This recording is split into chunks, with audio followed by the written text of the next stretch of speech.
Coming up on this edition of Command Center, Coach Commands with Ron Rivera.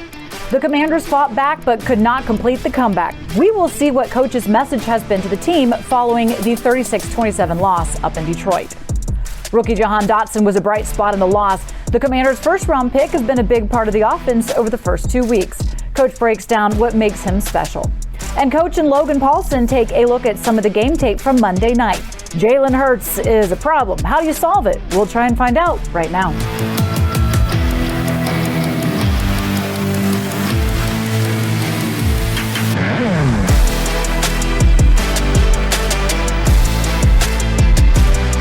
Get a great deal on a Honda certified pre-owned vehicle.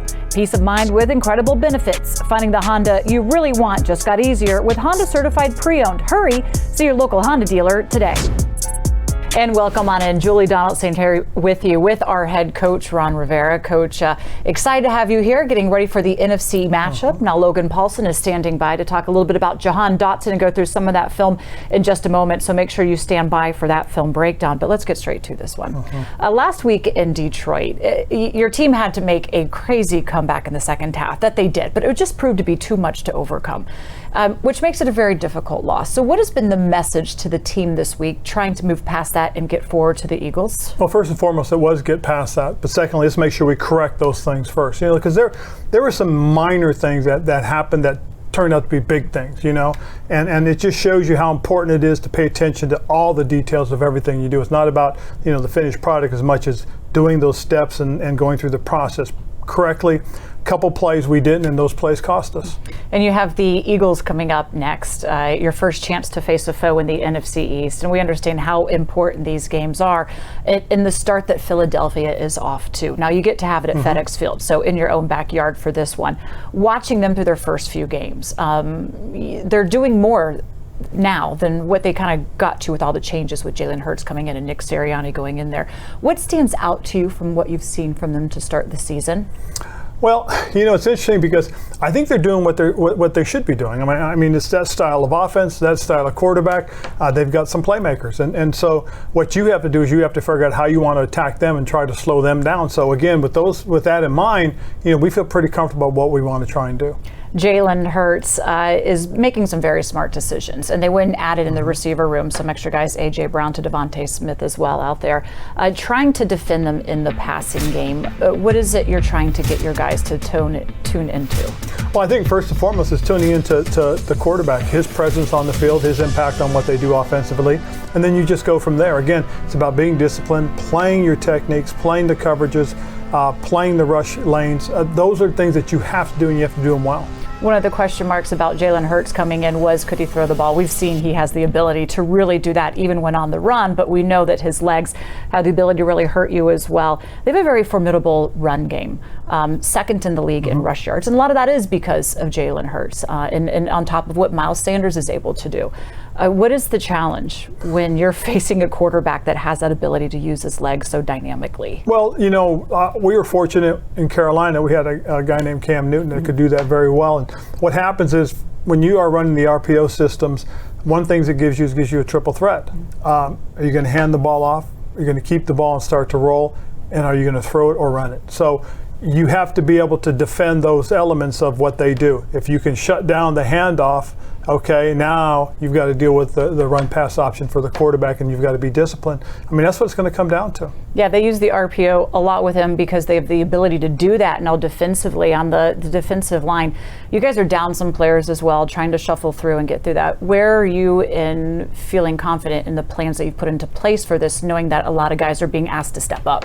I feel pretty good about it. I mean, again, you want to have all your frontline guys, but we didn't have our frontline guys to start the season with anyways. So having said that, it's really about having the guys that are playing play to the best of their abilities, play within what we do, and just, let's go out and see what happens.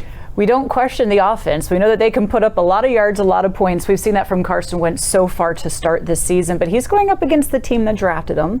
And he even told me that, there's going to be extra emotions going into this game. Again, fortunately, it's going to be at FedEx Field. Do you have to worry about monitoring that at all, or have you noticed anything different about him getting set for this game? No, I really haven't. The biggest thing that I really appreciate has been his focus and attention all week into what we are going to do as a defense and what we're going to do as an offense. it's really been the focus has been on us. Does the offense change at all, given that they were shut out in the first half, but yet put up 27 points the second half in Detroit, to adjust, making sure that there's that consistency going into this game? No, I think it's really about when you get the opportunities to make plays, make those plays more so than anything else. I mean, there are a couple things that happened in that game that obviously we didn't do properly, and those are things that we've worked to get corrected so that when we start off, we can start, and be consistent all game. Part of that is also the playmakers coming in, including Jahan Dotson. So we're going to have Coach head on over and talk a little bit about what makes that offense work so well, including the rookie in that game as well. Now, the Commanders, they used their first-round pick, 16th overall, to select Dotson. And, man, he has been showing why he's worthy of that selection. He has scored a touchdown in each of his first 2 NFL games. And the last Washington wide receiver to accomplish that feat was Terry McLaurin back in 2019. Terry actually caught touchdowns in his first 3 games. Jahan will try to match that tomorrow against the Eagles. So here's a look at the numbers the Commanders rookie has put up in his first 2 games. Taking a look at that, he's had 10 targets for 99 receiving yards on 7 receptions and, of course, 3 scores. But we know this is just the beginning of his career in the NFL and what we will get used to seeing him do, making explosive plays here for the Commanders. So for more on Jahan, let's head over to the film room. This is presented by Mavenspire. Ransomware goes 3 and out with Mavenspire's Smart as a Service cybersecurity offerings. Learn more at mavenspire.com. Logan, Coach, take it away. We're going to talk about Jahan Dotson, and I feel like he's a guy who's pretty easy to talk about so far in the season. Done some excellent things. This was the first catch of the second half that sparked the comeback offensively. He's up here at the top, looking good in that uniform with that towel, making me think of Deshaun Jackson. Runs a little clear, little corner here, and I think that you pointed this out. They're running quarters to the field, which basically means that this guy's got a quarter of the field, this guy's got a quarter of the field, but there's rules about quarters that crush this concept crushes. Correct.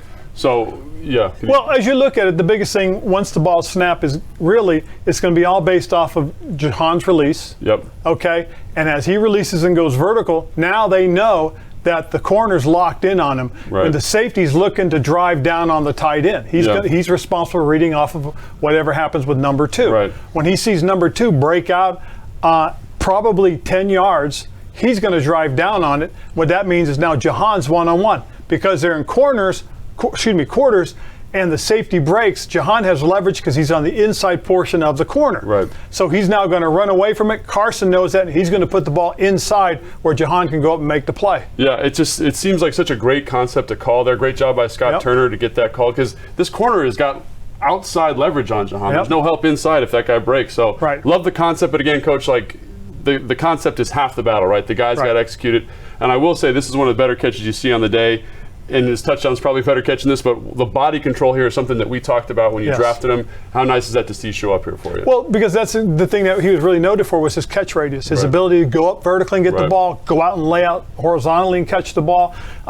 He's got great hands, great hand-eye coordination, so he's going to make those kind of plays. And it's great, I also think, because he's a young guy, and sometimes those guys struggle early, right? But it's nice to see that. Another thing that I like about this, Coach, is, you went out, got Carson Wentz, and, tough first half, but here gets a little bit of pressure, kind of rolls out, and what I love is his eyes stay down the field the whole time. Yes. He's unaffected by the rush, and he's just looking to make a play here, and that seems like a fantastic trait in your starting quarterback. It is. It is a great trait to have. Why? Because, again, a guy that can feel pressure and move from pressure and have his eyes downfield is always going to find the opportunity to make a play.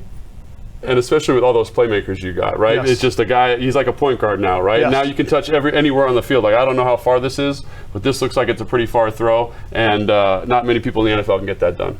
Yeah, it's 45 yards in the air, so that's pretty awesome. Not many guys can get that done. This is another great play, and I think this to me shows a different side of his game. Jahan's right here, and he's in the slot. They're playing kind of this zero coverage. There's nobody in the middle of the field. Great awareness by Carson to identify. Great game plan play here. They get the RPO action kind of off some kind of tight zone here. They're in their goal line personnel. Everyone's got a gap, not a lot of room in here. But I love this awareness by Jahan, the twitchiness by Jahan. It's like a little double stick here. Come inside, beat this guy against bad leverage, quite frankly, and not many guys can get that done.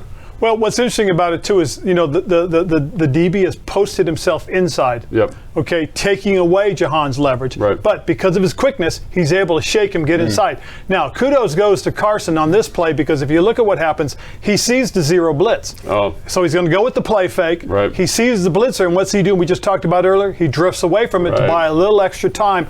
That's why the ball is just a touch off. Right. Okay, and it's a heck of a body adjustment in midair by Jahan to make the catch. I mean, a heck of a body adjustment's probably not doing that thing justice. Like, for him to control, it's tough to see catches like that, one in a game, but to have two in the same game is pretty spectacular. And you mentioned he's rolling away. There's a free runner here. The composure, like Carson, unaffected by the rush. You can see his vision on here to Jahan. Love that. And like you said, Jahan wins inside versus bad leverage. And Coach, I don't know about that. Maybe you in your prime could get that done, but nah. But the truth of the matter is, again, it's one of the things that we are fortunate enough to see as we are scouting him. When you watch this tape, when you watch the things that he does and see the things he's capable of, you just know that this is what we are hoping to get, and we've been very fortunate to have it so far. And like you said before, it's great to see his maturity and just how he's grown each and every game, and hopefully he continues to be a playmaker because he's got a special skill set. Coach, always fun talking ball with you. Appreciate it. Thanks.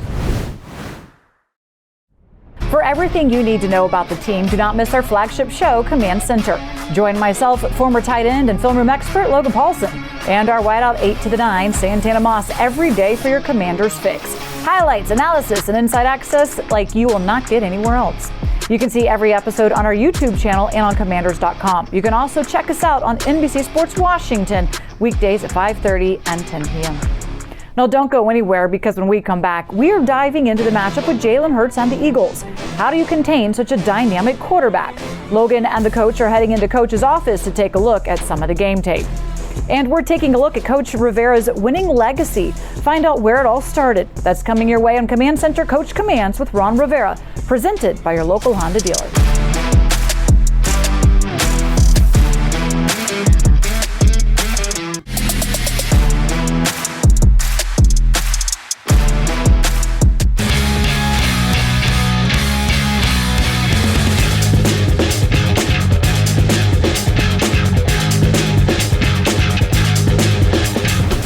And welcome back. It is time for some healthy competition presented by Ortho Virginia, the official orthopedic and sports medicine partner of the Washington Commanders. Here's a look at the Eagles and Commanders and how they stack up against each other. Washington is throwing for more yards through the air.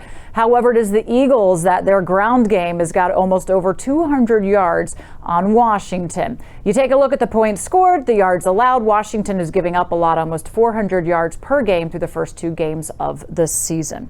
Now, here's what Coach Rivera had to say to the media about this matchup. You play them twice a year, you play nobody else twice a year, you play them every year. Then the next thing about it is, because it's a divisional game, the thing we all have to understand is if you want to win in your division, you got to control your division. If you finish with a winning record in your division, there's a good chance you've got to win it. So they're very important. Then you're playing at home, you want to defend at home. More so than anything else, you want to defend your turf. That's what makes these games so important. So much so that there is a little extra emphasis. It just happens that way naturally. You'll be going up against a really good quarterback, Jalen Hurts, who's playing at a high level. What kind of challenges does he present to the defense, and how do you contain that type of a mobile quarterback? Well, the first challenge he presents is that every time he has the ball in his hands, it's a run-pass option. And so that's the thing you've got to be able to do. With him, it's all about discipline. That's one of the big emphasis this week is just discipline. Discipline in your assignment, discipline in how we want you to do your assignment. And we'll continue to focus on discipline against this football team and this football player. So here we are sitting at 1-1, getting ready for our first divisional matchup of the season against the Philadelphia Eagles. And that team just had an outstanding showing on Monday Night Football against the Minnesota Vikings. Now, what's really impressive about the Eagles is the play of their quarterback, Jalen Hurts. So what is it that makes him so dynamic under center? Well, head coach Ron Rivera is with Logan Paulsen in the film room to break that one down. It is the Rivera Review presented by DC Prime. All stakes are not created equal. All right, so Coach, here's the Philadelphia Eagles, and obviously they've been a very explosive offense over the first 2 weeks of the season, and fans point to plays like this, but I see this play and I say, man, this is kind of a busted coverage. And obviously Philly does some good things here to kind of get them to bust the coverage. Can you talk a little bit about that? Right. Well, the biggest thing, more than anything else, is, if you're the Vikings and you've scattered them up, you're anticipating certain plays out of this. And based on this formation, it looks like they're anticipating some sort of combination based on the way the safety reacts. Right. You know what I'm saying? Because to me, it looks like the safety is thinking he and the corner are going to exchange. I think he's anticipating the corner to carry the vertical. And really what you would almost think that Jalen's going to do is he was going to throw to the tight end. Right, on the corner route. Correct. But if you look at Jalen, there's no indicator right now that he's throwing the ball any place but deep. Right. Because as he's looking, okay, and he's looking right down the middle. He's not looking out to the left down here, okay? To me, I think the safety is almost guessing and anticipating, okay? But because of where Jalen's posture is telling me, he's throwing the vertical because he sees the safety going flat. I mean, to me, this is a really good read by Jalen. It's an excellent read by Jalen. And then do you think this, on the defensive side, is more of a communication issue or just getting a rep out of like a different look? I think it's the communication first and foremost, because I really do think at this point, based on what I saw, I think the safety thought he had the tight end in an exchange, and the corner was going to continue to go vertical. Right. And I think that's, again, I'm guessing because I'm not sure what their call was, what their communication was. But I will say, if there's one thing you got to do is you got to give Jalen Hurts credit for reading this. Right, and I think that also shows, something you've been talking about a lot this offseason is just how important getting on the same page is there, and how coverages and matching concepts so important. The other thing I want to talk about is look at this pocket coach. Like, he's not disrupted or uncomfortable anyway. He doesn't even really have to move his eyes from where he wants to throw. Like, how important is getting a rush on this group, especially given the talent of this offensive line? Absolutely. I think the biggest thing more than anything else is there's a couple things that sit there and tell you that, as a defense, your almost your attitude looks at it. It's 2nd and 8, but they're in midfield. Right. So shot play time. Right? Exactly. You and your offensive background know that. Anytime I get between the 40s and I'm in a situation like that in midfield, it is shot time. Right. So again, as a defensive lineman, I'm thinking, hey, let's get vertical, let's get after the quarterback. Right. Mostly because 2nd and 8 does tell you it's pass. But from a secondary standpoint, especially the safeties, I'm always thinking there's an opportunity for a shot. Yeah, and it's so important to get that pre kind of snap indicator stuff for you, right? Because it lets you cheat the play a little bit. Cheat is maybe the wrong word, but guess kind of correctly, estimate. So yeah, that's always interesting seeing that kind of stuff. Yeah, and that's exactly what happens on this play as far as I'm concerned. Because I think as you look at it, our mentality should be 2nd and 8, let's go get them. Yeah, right, absolutely. Especially in that formation with the gun and stuff. Correct. This is the other play. So this is, again, everything seems of this Philadelphia offense seems to go through Jalen Hurts. This is a zone read here. And again, the thing that I like about it from an offensive standpoint is that he's got a read on the defensive end, and then he's got a pass concept to hold the coverage on the back end, right? So he can throw it, he can run it, he can hand it off, and it just seems like it's going to be impossible to be correct here. Well, no. I disagree with that, just because, again, you sit here and you say, okay, the way you're correct on this is, as far as their defense is concerned, their left defensive end has been told, okay, you've got the run. Right. Okay, so if he's playing the run, that means that the left inside linebacker has to overlap. Gap exchange, and right? Yes. Now he's the one now responsible for the quarterback. Right. Okay, because, again, what happens is if Jalen doesn't hand the ball off, the two elements they still have. They still have the run and they still have the pass. Right. So having said that, there's nobody for the quarterback. Yeah, because 58 isn't doing his job, isn't doing what he's supposed to do. Correct.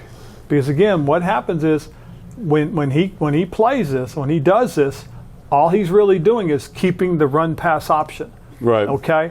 So on this specific play, if you eliminate the dive, okay, now the next thing you have to do is you have to play the quarterback. So what you would have liked to see on this play, especially if, all right, the defensive end. Now again, the defensive end may be the one responsible for the quarterback. Right. We don't know because we're not Minnesota Vikings. But what's happening is if you watch Jalen, he turns, he looks at the end. He sees that the end has got the dive. Yeah. So that means I'm going to pull the ball. And that's also tough for the defensive end because he's getting that cross stiff action there too. So does he spill it? What's he got to do there? Again, it's a good, well-designed play here. Some really good stuff right there. Now, we want to see you at our next home game at FedEx Field, and you don't want to miss the first NFC East matchup of the season when the Commanders take on the Eagles this Sunday, September 25th at 1 p.m. Tickets start at $71 while supplies last. So get your official Ticketmaster verified tickets at commanders.com/tickets. Command the stands. On game days, do not miss Command Center Game Day Live, the official pregame show of the Washington Commanders. We're live on the air starting every 2 hours before kickoff.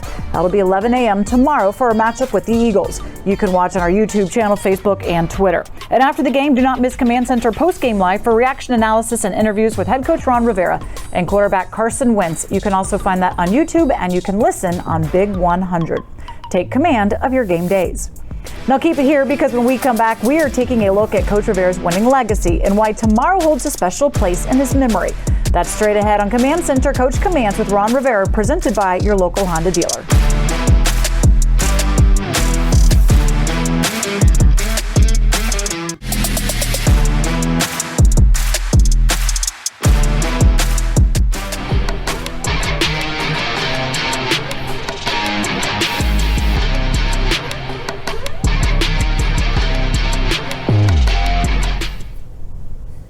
And welcome back in. Julie Donaldson here with the head coach Ron Rivera, and we're bringing a new segment to you this week, and it's called A Winning Legacy. It is presented by the Maryland Lottery. Play fast, win fast with new Fast Play games from the Maryland Lottery. So, Coach, it was September 25th, 2011, 11 years ago on Sunday, where the first win in the NFL came for you as a head coach as the Panthers defeated the Jags 16-10. The Panthers were trailing 10-8 at the fourth quarter, but rookie quarterback Cam Newton led the team back with a touchdown late in the game. That would be the game winner. Win number 1 of now 91 wins as a head coach. Coach, what do you remember about getting that very first win in the NFL as a head coach? First of all, the weather was terrible. It rained. It changed the game. It changed the dynamics of the game. But just the resiliency in which we played.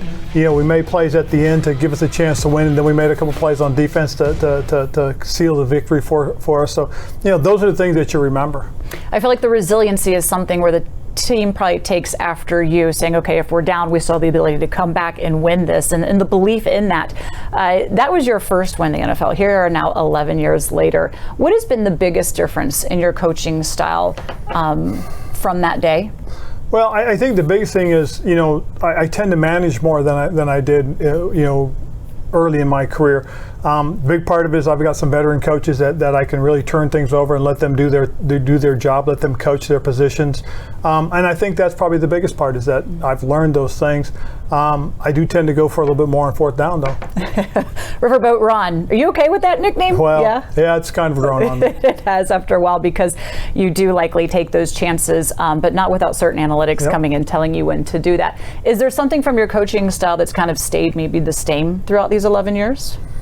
Probably is. I mean, I really haven't done a lot of self-evaluation as far as that's concerned, because it's been a while. It really has. But I just feel very fortunate to have been able to do what I've done for as long as I have. 92 could come on tomorrow, Sunday. Win number 92. What is your message to the fans for that? I think more than anything else, you know, it's great to have the fans back like we did the opener. It'd be great to have them this week, and I look forward to tomorrow to see what goes on. Yeah, you're familiar with the Philly fans as well. You spent some time there. So Washington needs to show up, because we know Philadelphia is going to try to bring some loud noise, but hopefully we'll give them plenty to cheer for, and a victory and win number 92 for you. Thank you so much, Coach, and thanks you all for watching Coach Commands. Let's go beat Philadelphia, take control of the NFC East.